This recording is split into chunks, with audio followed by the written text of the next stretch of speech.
दूसरा प्रश्न, आश्चर्य है कि भारत की राजधानी से निकलने वाली एक पोर्नो पत्रिका ने, जो अश्लीलता का धंधा करती है, लिखा है कि आपको फांसी दे दी जाए। इसका राज क्या है? आनंद मैत्रेय, राज जरा भी नहीं, बात बिल्कुल सीधी साफ है।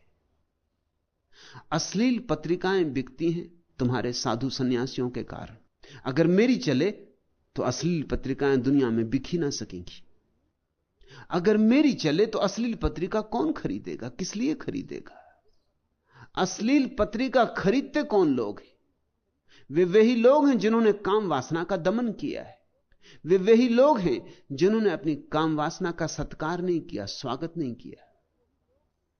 वे वही लोग हैं जो पंडित पुजारियों साधु सन्यासियों के हाथ के शिकार हुए।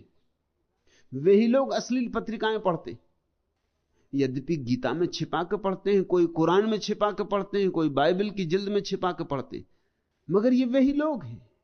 ये सारी दुनिया तो धार्मिक लोगों से भरी, इसमें अश्लील पत्रिकाएं पढ़ता कौन? जो किताबें पढ़ते हैं कि ब्रह्मचर्य ही जीवन है, वे ही अश्लील पत्रिकाएं पढ़ते। ये दोनों अलग अलग पाठक नहीं है।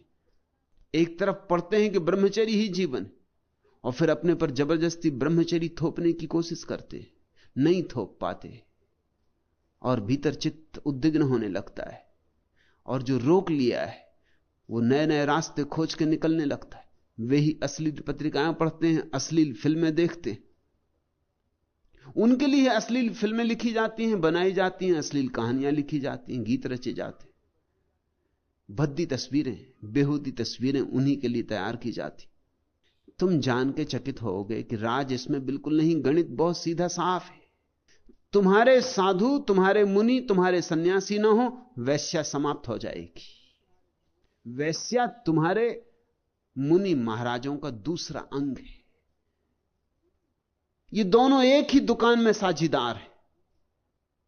इधर मुनि सन्यासी त्यागी निंदा करता है वासना की, उस निंदा से तुम्हारे भीतर वासना का दमन शुरू होता है, और वासना जब इतनी इकट्ठी हो जाती है कि तुम उससे उबलने लगते हो तो कोई निकास खोजना होगा। फिर वैश्या पैदा होती, फिर हजार तरह की अश्लीलताएं पैदा होती।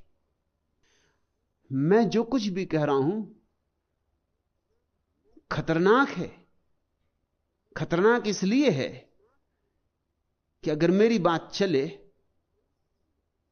तो जिस अश्लील पत्रिका की तुमने बात की, मैंने भी उसे देखा। सारी तस्वीरें नंगी हैं और बेहूदी हैं, कुरूप हैं, बेढंगी हैं, फूहड़ है, सौंदर्य का कोई लक्षण नहीं है उसमें। किसी को भी हैरानी होगी कि ऐसी अश्लील